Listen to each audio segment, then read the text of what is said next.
eyes may be able to see, but without a heart, you cannot feel. What's up, everybody? This is Josios Samuels, and you are tuning in to episode 97 of the It Will Come show. And today we're going to be talking about the northern fox versus the southern wolf when it comes to a rather heated topic at the moment, which is racism in relation to police brutality and just general prejudices. The reason I'm talking about this is because obviously it's very relevant. It is elements of it is stuff that if you want to call people of color, not necessarily the term I enjoy using, but as someone who is of color, have experienced some of these things, and so I think it's very important a discussion to have because of the time period in which we now find ourselves. It is one where I think a lot of sort of hidden parts to our overall global system is coming out for reflection and review. And so I think regardless of what people believe are the causes, I think we are at a time where just so many different cycles are culminating, and we are being forced to really reflect and review on everything in general. So without further ado, let's dive straight into it. All right, so the northern fox versus the southern wolf. Now, this is actually taken from a video that was passed on to me by my partner, actually, around, it's from Russell Brand. So I'm actually going to share the video that was shared with me, and the section where they actually talk about this concept of the northern fox versus the southern wolf. So let's dive straight into it and have a listen. And so the southern wolf is the openly racist, Trump, police brutality.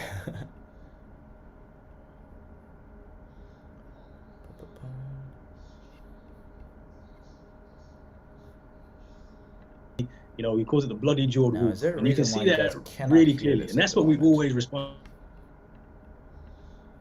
This is a bit strange and very awkward. But he calls it the round three. Makes my go-to, obviously.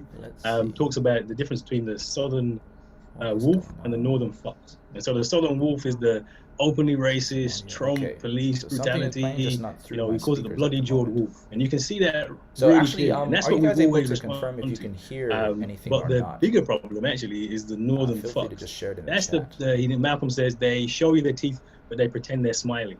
And essentially, it's all liberal, and it's all, let's do the right thing, and so let's make these particular changes. Because if the audio exactly isn't audible, but we always focus our attention then what on I'll the do is simply just summarize. And the wolf what is the one that we go. In fact, we actually go to the fox for solutions. So let's get better police training. Let's get a better president. Let's get a DA.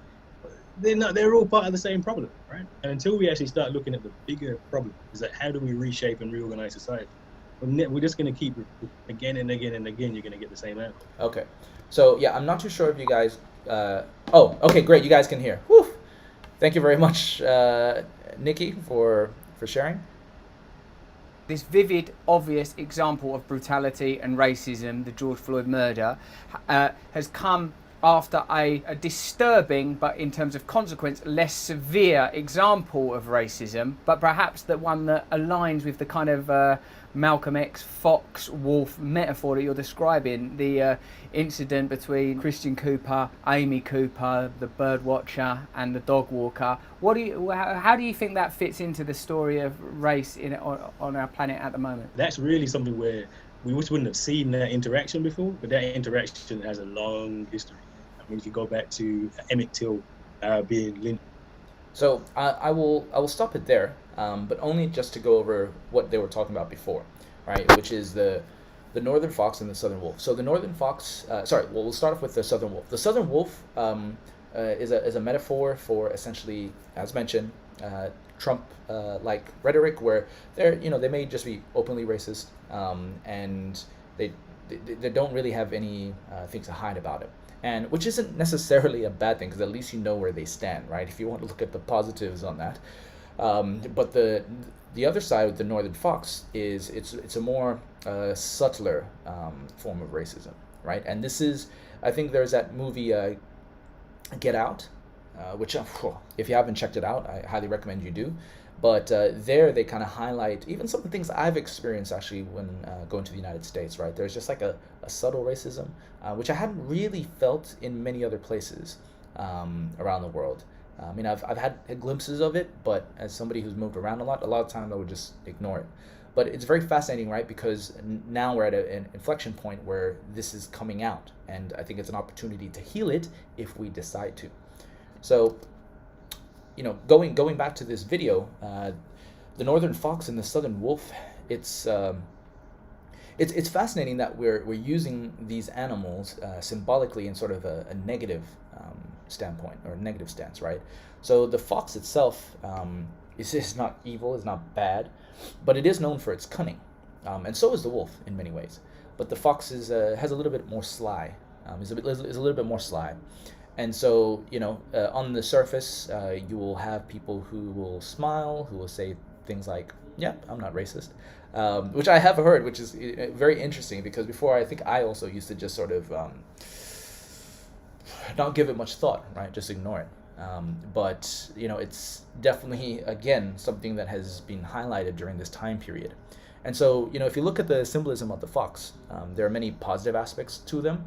They're very adaptable, they're very, very resourceful. The cunning is a great way to adapt. But on the negative side, it can be used to manipulate, right? And that's something that I think we've seen over the last 2,000 years. And I was actually sharing this on Twitter. So I'm just going to bring my Twitter up as well. Sharing a post about sort of the last 2,000 years and what has been, right, something called the Age of Pisces versus the Age of Aquarius. So give me 1 second, I'll get it for you. As you can see, I tweet a lot. But if we go here, the last 2,000 years was the Age of Pisces, where with the Pisces element, there is the potential for deception. The next 2,000 years marks the Age of Aquarius, which is intelligence, air, truth, justice, etc. So what that means is the Age of Aquarius actually started around 2012, and there was sort of like a ignition period, which is from 2012 to 2000 now. Now is where the actual like reset takes place. And so here, the secrets get revealed, illusions unveiled, justice served, technologies unlocked. So you can see these are all the qualities that come with the Aquarian sign. Often, honesty, innovation, idealism, humanitarianism, independence, intelligence, systematic, loyalty, those sort of traits, right? And so all of that is actually being played out right now, if you look around.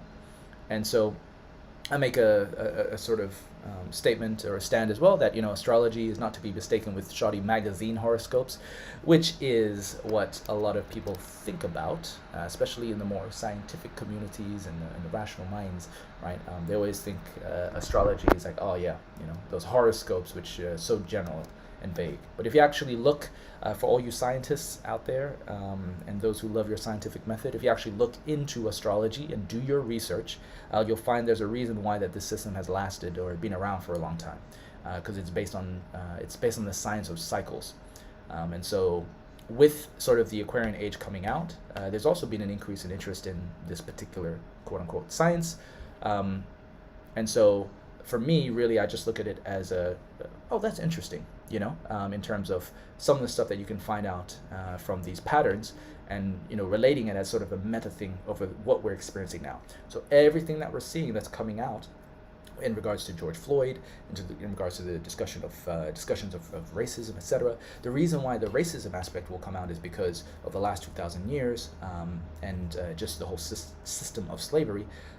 You'll find that a lot of that still exists, but in different forms, right? Even today.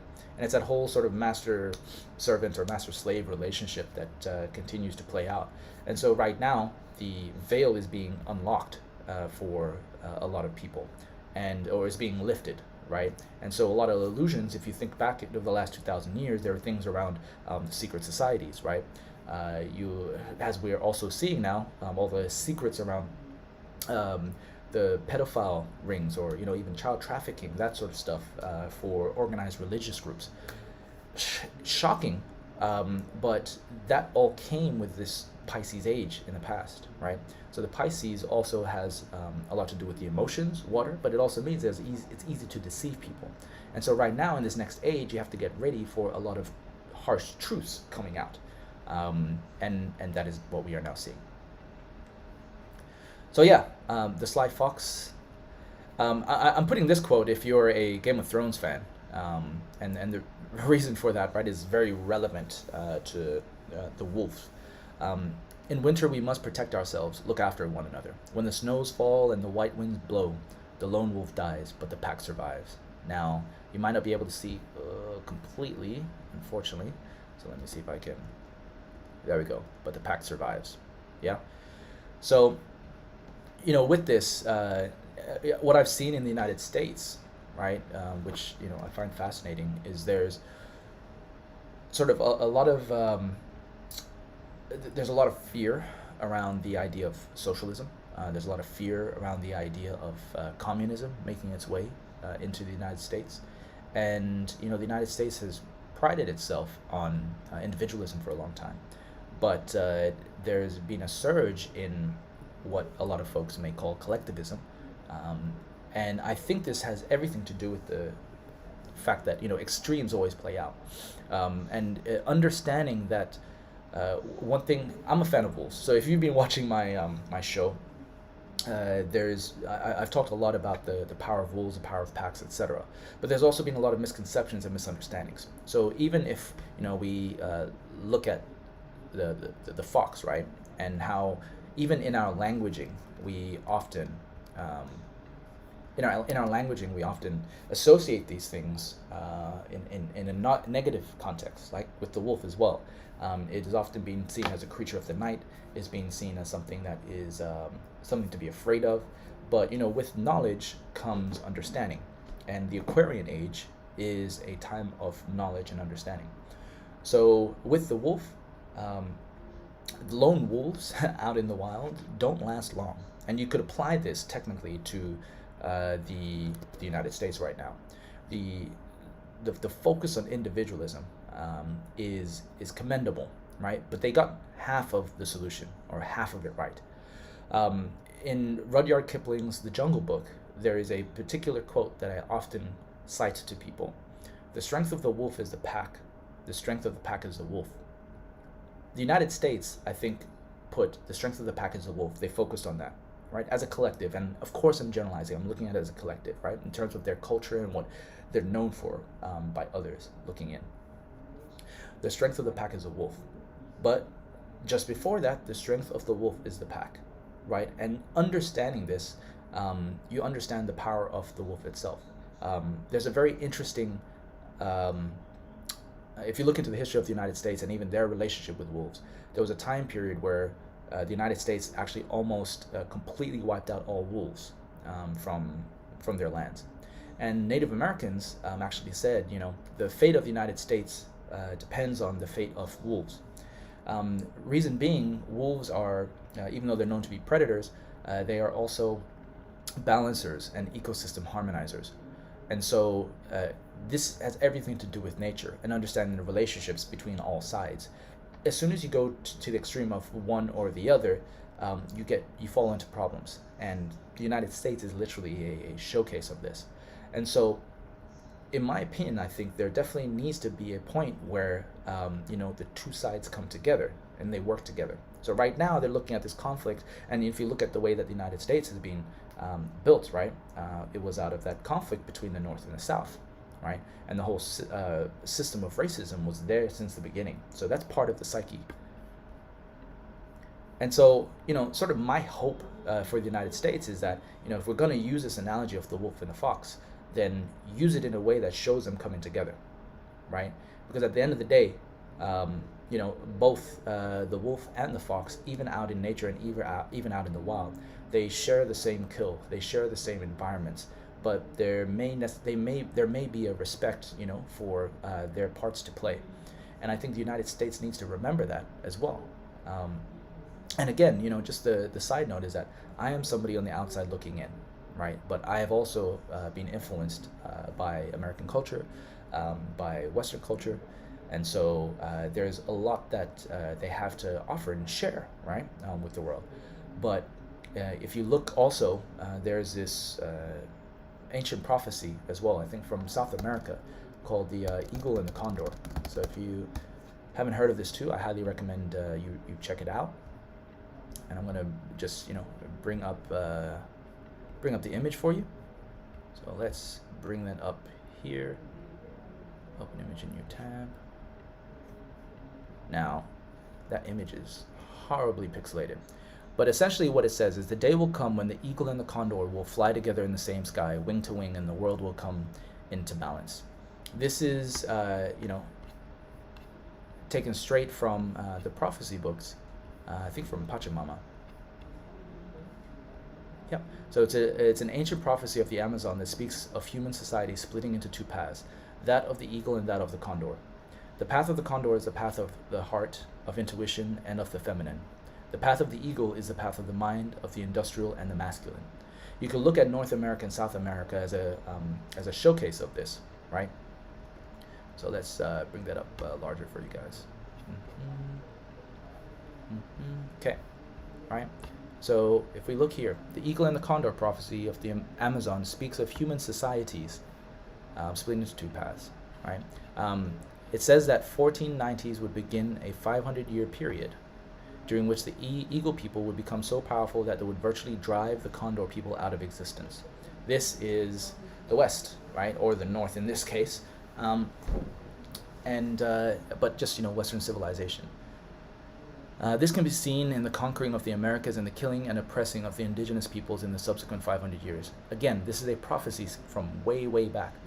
The prophecy says that during the next 500-year period, beginning in 1919, the potential would arise for the eagle and the condor to come together, to fly in the same sky, and to create a new level of consciousness for humanity. The prophecy only speaks of the potential, so it's up to us to activate this potential and ensure that a new consciousness is allowed to arise. Let me go back. This is, again, if you've been watching my show, right, I always connect a whole bunch of different things together because I do see everything as connected. But this prophecy is something I've been following for a while now, because you can see things that happen on a very micro level on the ground is very much connected to other meta cycles. And the United States is the eagle, right? And of course we know what the emblem is for the United States of America, the eagle, the American bald eagle. But the condor is the one that's not looked upon a lot, or not looked into, right? And so we got the northern fox, got the southern wolf, we have the eagle and the condor. My hope, as I mentioned, is to have both come together, right? To fly in the same sky, to enjoy a cup of tea or coffee together. And I hope this is something that, the United States as a people can actually work on together, or come to balance on. And so with that, would love to hear your thoughts on sort of the analogy, in regards to the wolf and the fox, what you see as sort of the main problem in regards to racism, both as a word and also even as a system, right? And what have your experiences been? Because I've heard all sorts of things during this time. I've heard, there are definitely people. If we look at the hashtag Black Lives Matter, there are people who say all lives matter, and I think what it also highlights is sort of the not understanding the underlying core issues, right? And so a lot of people get threatened by, Black Lives Matters in the sense that, like, hey, there are many other problems too, and it's not negating that. I think maybe if we wanted to be technically correct, Black Lives Matter should have hashtag Black Lives Matter too, and that may appease the people who have an issue with it. But the whole point of a protest is usually to disrupt the status quo in general, anyways. So on that front, I can see why it wouldn't really matter. So either way, use this time as a way to educate yourself. If you have an opinion but you haven't done any research, like, check yourself, because that's part of the point and part of the problem. As mentioned, the eagle and the condor, the eagle people have kind of pushed too much, and now the pendulum is swinging back. And this is what I talk about with some, even on Twitter, about the collective karma. That, in my opinion, is what's sweeping back. And so I don't think it can be stopped. but it can be used as a way to have the difficult conversations. So with that, as always, guys, much love to all my black brothers and sisters out there. I am in support of you. I am watching from afar at the moment because I do see that there are more meta cycles coming. Like, we are midway through 2020. I think there's more coming. But yeah, you know, as somebody of color who is dark-skinned and who has experienced, you know, racism in different parts, I just see it for these people as an ignorance, you know, and I feel sorry for folks who still see the world in that way. But a new world is emerging. I've seen enough positive things happen. I've seen enough sharing of diversity to know that it is possible to have a world where, you know, we can respect one another's differences, more so than looking to have it be the reason why we don't get along or don't talk with each other. And in many ways, I think sometimes if we just hug shit out and had a dialogue, that might help solve a lot of problems. But with that, as always, guys, remember, through patience and persistence, it will come. The eyes may be able to see, but without a heart, you cannot.